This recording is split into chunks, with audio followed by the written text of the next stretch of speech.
무더위 가운데서도 한 주간을 지켜주신 하나님, 그 은혜를 감사하며 앞으로도 그 은혜가 우리들의 심령 가운데 가득하기를 축원합니다.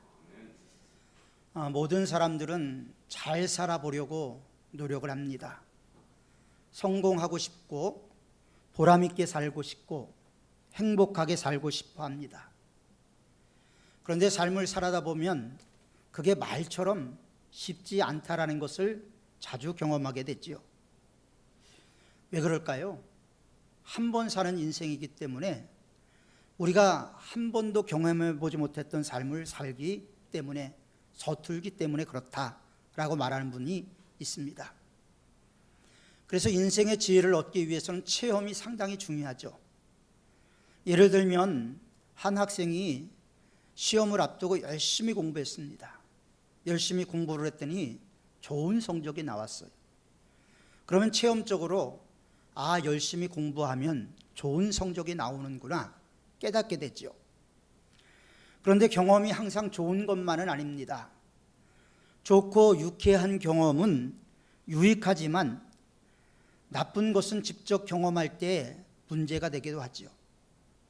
안전벨트를 매는 게 중요하냐, 매지 않는 게 중요하냐, 그것은 직접 사고를 경험해 보면 알 수가 있게 되는데, 교통사고를 당했을 때 안전벨트를 안 매는 것이 위험하다는 것을 배울 수가 있죠. 그런데 그 배움을 위해서 실제로 해본다면 그것처럼 또 어리석은 일은 없을 것입니다. 우리가 신앙생활하는 데도 마찬가지입니다. 성경을 통해서 들은 것을 그대로 믿고 그대로 따라가면 좋은데, 우리의 마음속에는 하나님을 반역하는 마음들이 늘 있어요. 그래서 성경은 이것을 갖다가 육체의 소욕이라고 이야기를 합니다. 그래서 육체의 소욕을 따라가다 보면 하나님의 성령을 근심되게 만들고, 또 성령의 소욕을 따라가다 보면 육체를 근심되게 만드는 것이 우리들의 모습이라고 로마서는 말하고 있지요. 하나님의 말씀을 잘 믿고 그대로 순종하며 따라가면 우리가 환난을 당해도 큰 환난을 당하지 않을 텐데, 하나님의 말씀을 따라가지 않다가 없던 환난도 당하는 사람들을 종종 보게 됩니다. 그래서 실컷 고생하고 실컷 얻어 터지고 후회하면서 두 손 들고 천부여 의지옵소서 손 들고 옵니다. 눈물을 흘리면서 돌아오는 분들이 있습니다. 직접 경험해 보는 데는 막대한 손해가 있는 것이죠. 그래서 타산지석 또는 반면교사라는 말이 있는 것입니다. 오늘 우리가 읽은 성경 말씀은 엘리라는 제사장의 가문과 이스라엘에 대한 문제를 다루고 있습니다. 한마디로 실패한 이야기고 슬픈 이야기고 비극의 이야기입니다. 따라서 이 말씀을 통해서 우리가 하나님의 은혜를 받는 것이 얼마나 중요하고, 하나님의 말씀대로 살아가는 것이 얼마나 중요하고, 하나님의 뜻을 벗어났을 때 우리에게 어떤 끔찍한 일들이 일어나는가를 배울 수 있는 시간이 되어서 우리의 인생이 승리하는 인생, 하나님이 기뻐하는 인생이 되기를 주님의 이름으로 축원합니다. 우리가 읽은 본문의 역사적인 배경은 사사시대입니다. 사사시대는 왕이 아니라 사사들이 통치를 했죠. 왕이 없었습니다. 그리고 사사시대는 여호수아가 죽은 후부터 사울이 왕으로 세워지기까지 약 300년간을 사사시대라고 이야기를 합니다. 그런데 그 당시 때는 영적으로 암흑기였어요. 하나님의 음성은 여전히 들려왔지만 하나님의 음성을 듣고 그 말씀대로 살지 않는 죄를 범했던 영적인 암흑기였습니다. 바로 이 사사시대가 거의 끝나갈 무렵에 이 엘리라는 제사장이 사사 겸 제사장으로 있었습니다. 그런데 안타깝게도 그 가문이 비참하게 몰락하는 내용이 오늘 본문의 말씀이죠. 그리고 더 나아가서는 이스라엘을 향한 하나님의 심판이 무섭게 임한 그런 문제도 동시에 일어났습니다. 이스라엘이 가나안 땅에 들어가면서 계속 전쟁을 했던 민족이 어디냐면 블레셋이었어요. 블레셋이 어느 정도로 강했냐면요, 팔레스타인이라는 말이 블레셋에서 나올 정도로 아주 강한 민족이었어요. 솔로몬 시대에도 이스라엘은 철을 재련할 수 있는 능력이 없어서 농기구를 구하기 위해서는 블레셋 사람들을 찾아갈 정도로 이 철을 잘 재련했던 민족이 바로 블레셋 사람들이었습니다. 그런데 이 블레셋이 침공해 왔습니다. 그리고 블레셋과 맞서 싸우다가 홈니와 비느하스라는 엘리의 두 아들이 있었는데 이 두 아들이 전사를 하게 됩니다. 한 명도 아니고 두 명을 동시에 같은 날 잃어버렸죠. 엘리는 전쟁의 소식이 너무나 궁금했습니다. 그래서 17절에 보면 소식을 전하는 자가 대답할 때 블레셋 사람들 앞에서 도망했다라고 이야기를 하면서 큰 살육이 있었다, 아주 끔찍한 전쟁의 참상을 이야기하면서 당신의 두 아들인 홈니와 비느하스가 전사했다라는 소식을 알려주지요. 그리고 더 심각한 것은 하나님의 계를 빼앗겼습니다. 하루아침에 참패를 당하고 3만 명이 전사를 했습니다. 엘리의 두 아들인 홈니와 비느하스도 죽고, 게다가 하나님의 임재의 상징이었던 언약궤, 법궤도 빼앗겨버리고 말았습니다. 언약궤는 성막의 지성소 안에 안치되어 있어야 됐죠. 그런데 성막 지성소 안에 안치되어야 될 걸 갖고 나간 것도 문제지만 이 성막을 그들은 하나님의 임재의 상징으로 본 것이 아니라 미신적으로 믿었던 것을 볼 수가 있게 됩니다. 이 언약궤 안에는 십계명 두 돌비가 있죠. 그리고 만나 항아리가 있었습니다. 그리고 아론의 쌍난 지팡이, 이 세 개가 들어가 있었던 것이 바로 법궤였죠. 그런데 이 법궤를 이스라엘 백성들이 다급하니까 전쟁에 갖고 나갔어요. 이것만 가지고 나가면 이길 거라 생각하고 나갔는데 아주 처참하게 패배를 하고 이 법궤를 빼앗기고 말았습니다. 이 소식을 들은 엘리 제사장은 자기 의자에 앉아 있다가 너무나 놀라서 의자가 뒤로 넘어지는 바람에 목이 부러져서 그 자리에서 죽습니다. 성경은 그가 나이 많고 비대한 까닭이라고 말하고 있지만 비참한 최후를 맞이한 것이죠. 더욱 비극적인 것은 이 엘리의 며느리 비느하스의 아내가 이제 해산을 합니다. 이런 아주 심각한 상황 가운데 해산을 해요. 여러분, 몇 중의 아픔과 슬픔과 고통의 이야기를 들은 상태에서 자녀를 해산하는 고통까지 이 여인은 경험을 하게 됩니다. 그리고 아들을 낳았어요. 아들을 낳고 그 여인은 죽습니다. 엘리의 가족은 완전히 몰락해 버린 거예요. 그리고 나서 이 아이의 이름을 죽어가면서 이 여인이 뭐라고 얘기를 하냐면 이가봇이라고 얘기를 합니다. 이가봇이라는 것은 뭐냐면요, 하나님의 영광이 떠났다. 여러분, 이 세상에는 하나님의 말씀대로 살지 않으면 이가봇이 될 수 있는 위험성을 우리는 자주 발견하게 됩니다. 하나님의 영광을 떠났다라는 것은 하나님께서 더 이상 이스라엘과 함께하지 않는다라는 거예요. 하나님의 영광이 이스라엘과 함께하지 않는다라는 것은 이스라엘에게는 너무나 심각한 문제였습니다. 참으로 안타깝고 비참한 일들이죠. 그런데 이게 사실은 다 미리 예언이 되어 있었던 말씀이에요. 하나님께서 엘리 가문의 몰락을 예고하셨어요.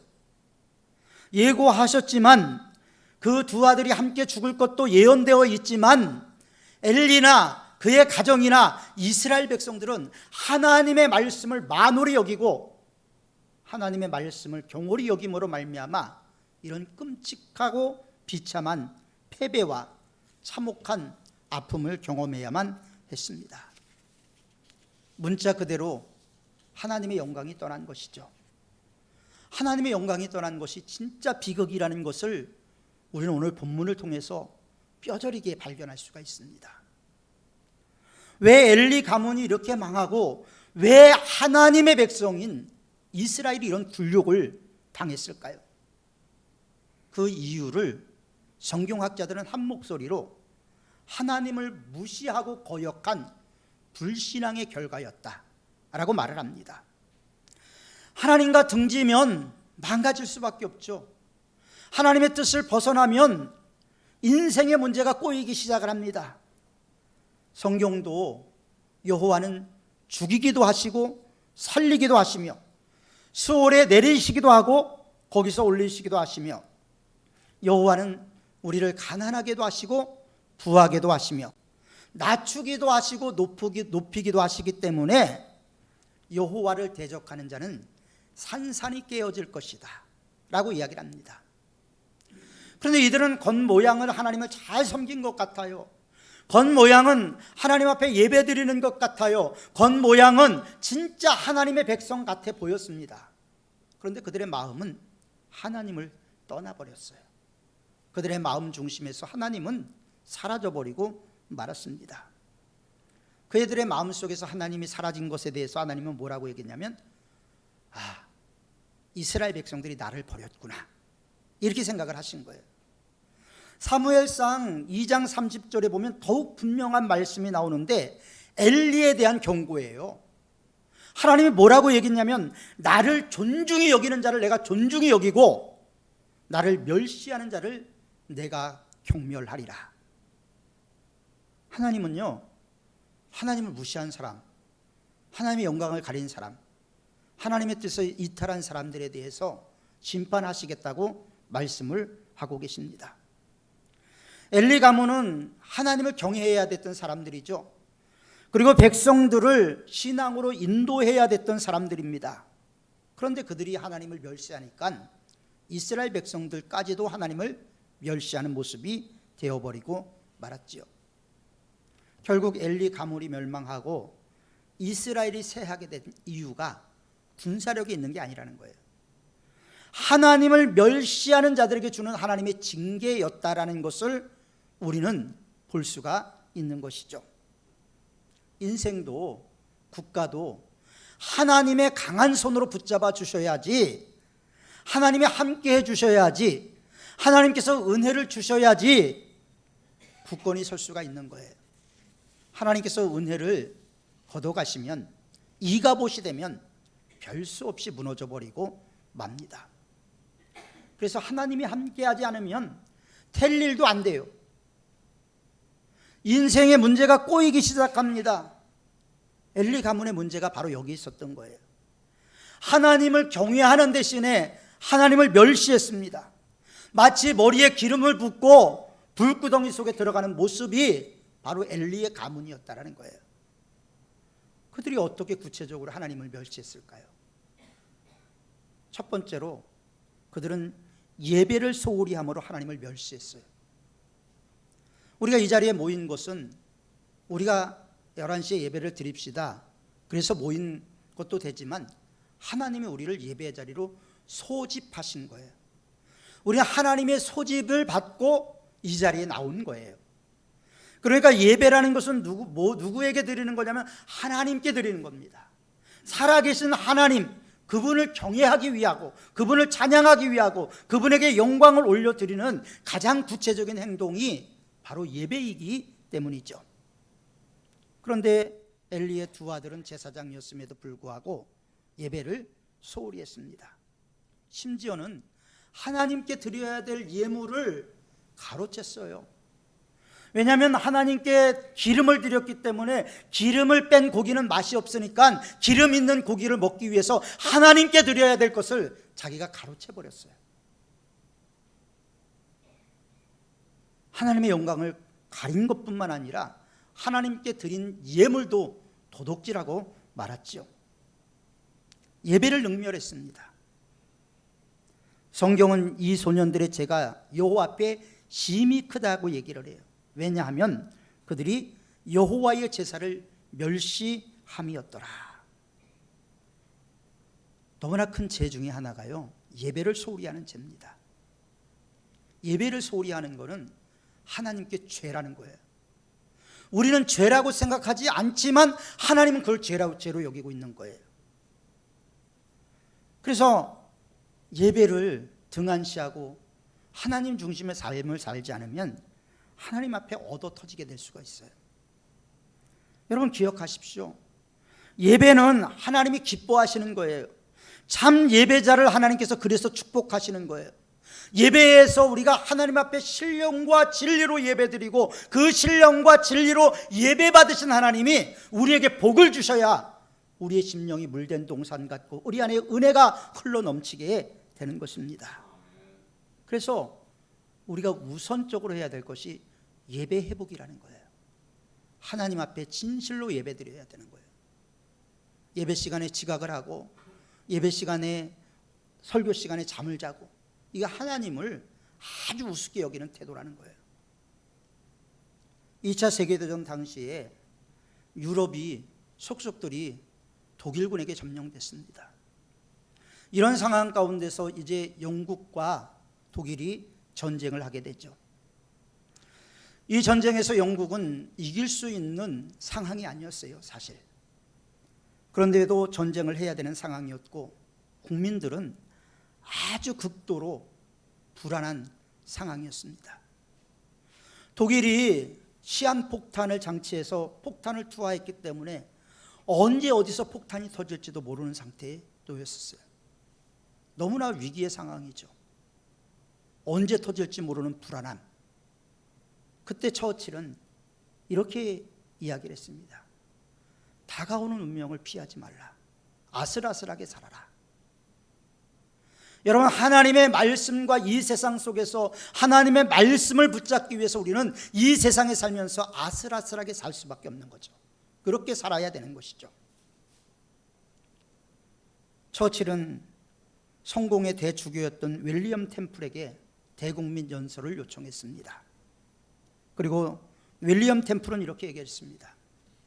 국민 여러분, 지금은 우리가 하나님께 예배할 때입니다. 전쟁은 큰일입니다. 그러나 예배는 더 큰일입니다. 만일 우리가 진정으로 하나님을 예배할 수 있다면, 그리고 하나님을 바라보고 우리가 하나님과 함께하고 있다는 것을 믿을 수만 있다면 전쟁은 결코 큰일이 아닙니다. 우리가 예배하는 하나님은 우리를 도와주심으로 이 전쟁에서 우리는 반드시 승리할 것입니다.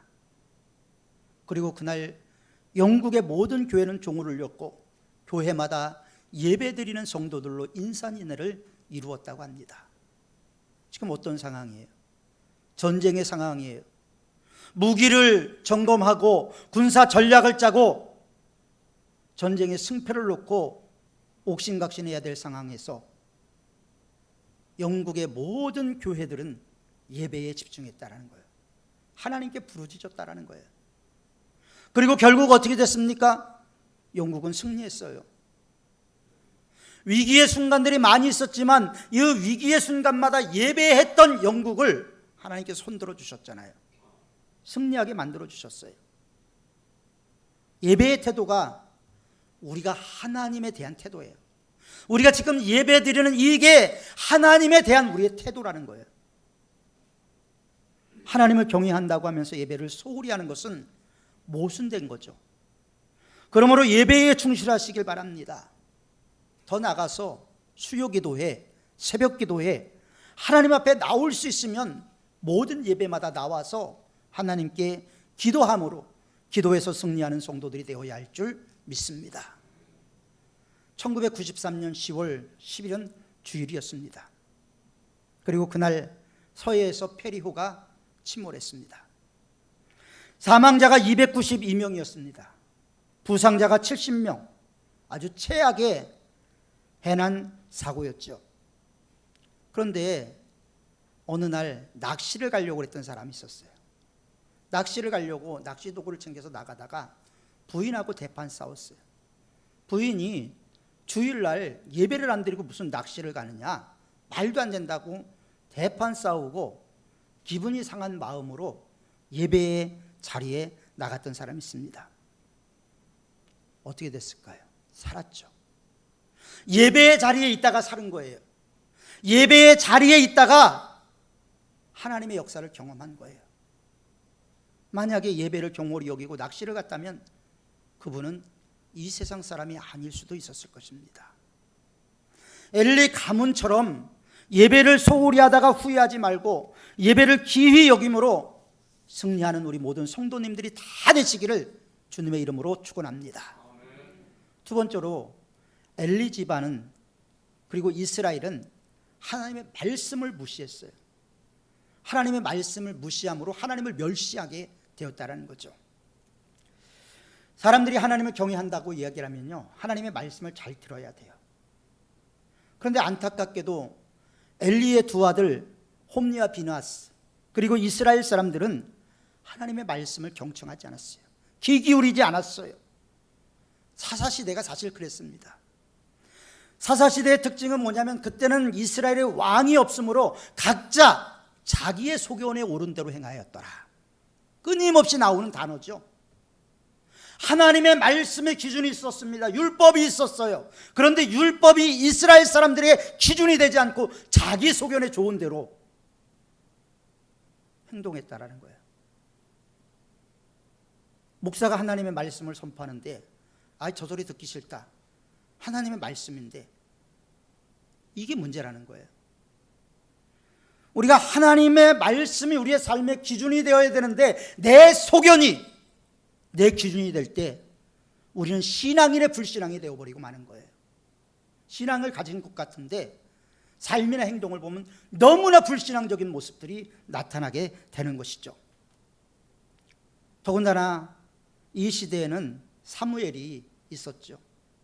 사무엘이 어린 시절부터 세마포 에봇을 입고 요 앞에 섬겼다는 거예요. 너무나 어린 사무엘과 나이 많은 엘리와의 차이가 나는 것을 보게 되죠. 그리고 그 당시 때 상황에 대해서 여호와의 말씀이 희귀하여 하나님의 말씀이 희귀했다고 얘기를 해요. 이것은 뭘 얘기를 하냐면요, 하나님의 말씀이 선포되지 않았다 이게 아니고요, 하나님의 말씀을 듣고 싶지 않았다라는 거예요. 이스라엘 백성들이 하나님의 말씀을 듣지 않았다라는 거예요. 희귀했다라는 말은 자기의 소견이 더 중요했기 때문에 하나님의 말씀보다 내 소견이 중요하니까 하나님의 말씀을 듣지 않고, 그러니까 하나님의 말씀이 없으니까 당연히 삶이 엉뚱한 방향으로 가는 거예요. 잠시 우리 예수님의 말씀을 한번 들어볼까요? 요한복음 14장 21절 말씀인데 예수님께서 하신 말씀입니다. 나의 계명을 지키는 자라야 나를 사랑하는 자니 나를 사랑하는 자는 내 아버지께 사랑을 받을 것이요. 무슨 말씀이에요? 주님을 사랑한다 사랑한다 이야기하면서도 주님의 말씀대로 살지 않는 것에 대한 예수님의 말씀이죠. 나의 계명을 지키는 자라야 나를 사랑하는 자다. 우리가 주님 사랑합니다 사랑합니다 사랑합니다 사랑합니다 나의 예수님, 사랑합니다 나의 하나님 찬양한다고 하나님을 사랑하는 게 아니에요. 오늘 성경은 나의 계명을 지키는 자라야 나를 사랑하는 자니. 여러분들은 지금 하나님을 사랑하고 계십니까? 계시다면 하나님의 계명을 잘 지키고 있는 것이죠. 이 말씀대로 하나님을 귀히 여기고 순종해야 하나님의 사랑을 받습니다. 그래야 우리 인생이 복된 인생이 될 수 있는 거예요. 여러분, 우리가 축복받기 원하잖아요. 근데 축복받는 길을 성경은 분명히 우리에게 알려주고 있어요. 그런데 그 길로 걸어가지 않으면서 복은 받기를 원하는 것, 이게 잘못된 신앙이라는 거죠. 하나님 없이 믿으면 하나님 없이 복을 받기를 원하죠. 언젠가 모 여고에서 학생 4명이 체육 시간에 죽었답니다. 놀라지 마세요. 게임을 하다 금발 벗어 죽었대요. 한국말이 이렇게 어려워요. 그가 마찬가지로 우리 신앙도 하나님이 정해준 그 틀 안에서 있어야지 틀을 벗어나거나 그 틀 담을 밟으면 문제가 될 수 있다는 거예요. 여러분, 우리 인생의 문제가 왜 이렇게 꼬이고 왜 이렇게 복잡합니까? 단순하지 않고 왜 이렇게 힘들게 인생이 펼쳐집니까? 자꾸 하나님을 벗어나니까 문제가 생기는 거예요. 하나님을 벗어나니까 문제가 꼬이고 여러 가지로 어려움을 당하게 되는 것입니다. 그래서 우리 하나님이 우리에게 주신 말씀, 성경 66권, 이 말씀을 진짜 진실로 하나님의 말씀으로 받아들이고 그 말씀대로 살려고 노력하고 그 말씀대로 행할 때 하나님께서 여기 계신 모든 분들 하늘문을 열어주는 축복을 베풀어 주실 것입니다. 세 번째로 엘리 집안은, 또 이스라엘은 하나님을 대신 세상을 사랑함으로 하나님을 멸시했어요. 여러분, 세상을 사랑하는 것이 하나님을 멸시한다는 것 여러분들이 잘 아셔야 돼요. 사람들은 세상 욕심을 너무 부리죠. 그러면 하나님이 계실 자리가 없어요. 내 마음속에 세상 욕심이 차면 찰수록 내 안에 하나님이 계실 자리가 없는 거예요. 하나님이 내 마음속에 들어와셔서 자정하시고 나를 다스리고 나를 통치하시고 내 삶의 주재권을 그분에게 내어드려야 되는데 그분이 내 안에 안 계셔. 필립 얀시라는 분이 책을 썼어요. 내 안에 하나님이 없다. 얼마나 심각한 문제입니까? 세계적인 복음주의 신학자가 자기 마음속에 하나님이 없다라는 거예요. 하나님이 없으면요, 인생이 흔들립니다. 결국은 망하죠. 엘리의 두 아들이 그랬잖아요. 그들이 어느 정도로 세상을 사랑했냐면요, 성전에서 수종되는 여인을 성전에서 동침하는 일까지 범했어요. 육신의 정욕을 위해서 하나님의 성전을 더럽혔어요. 제사장이 성소에서 여인들과 더러운 짓을 한 거죠. 그뿐만 아니라 아까도 말씀드렸던 것처럼 재물을 훔쳐왔어요. 빼앗아왔어요. 물론 우리 육체를 가지고 사니까 세상에 필요한 것이 많죠. 필요한 것 갖는 것을 성경은 죄라고 이야기하지 않습니다. 그러나 지나치지 말라라는 거죠. 하나님은 우리의 필요를 채워주십니다. 그러나 우리의 욕망과 우리의 욕구를 채워주시는 분은 아니라는 거예요. 필요를 채워주시는 분인데 우리는 필요 이상으로 자꾸 하나님 앞에 가지려고 하니까 하나님보다 내 안에 내가 주인이 되는 거예요. 내 인생의 주인은 내가 돼버리는 거예요. 하나님이 내 안에 없는 거예요. 그러니까 흔들리는 인생이 되고 어려운 인생이 되어버리고 마는 거죠. 엘리와 그 두 아들을 우리가 거울로 삼아야 되는 이유는 뭘까요? 하나님을 사랑하고 하나님을 귀히 여기는 참 신앙인이 되기 위한 것이죠. 그게 바로 우리가 인생에서 승리하는 길이기 때문입니다. 인생의 승리는요, 우리들의 재주에 있는 게 아니에요. 우리의 능력에 있는 것이 아닙니다. 하나님이 함께 하지 않으면, 하나님이 이끌어주지 않으면, 하나님께서 나의 길이 되지 않으면 우리의 인생은 구불구불한 길로 갈 수밖에 없고 흔들리는 길 갈 수밖에 없고 결국은 사망의 길로 갈 수밖에 없습니다. 나의 삶의 흥망성쇠, 한 나라의 흥망성쇠도 하나님의 손 안에 있습니다. 인생의 판가름이 그렇기 때문에 하나님에 대한 태도, 하나님에 대한 신앙에 있는 것입니다. 그리고 하나님을 바라보는 그 마음이 우리 안에 쌓이고 쌓일 때 우리는 그것을 영성이라고 이야기를 하죠.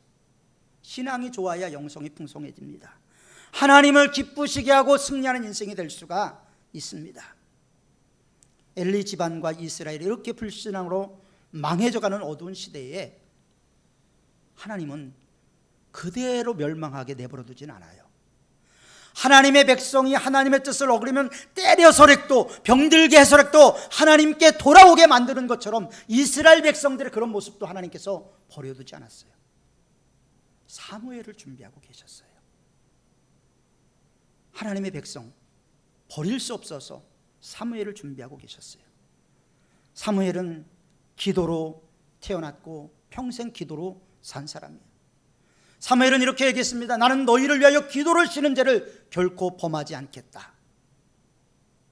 사무엘이 이스라엘의 마지막 사사입니다.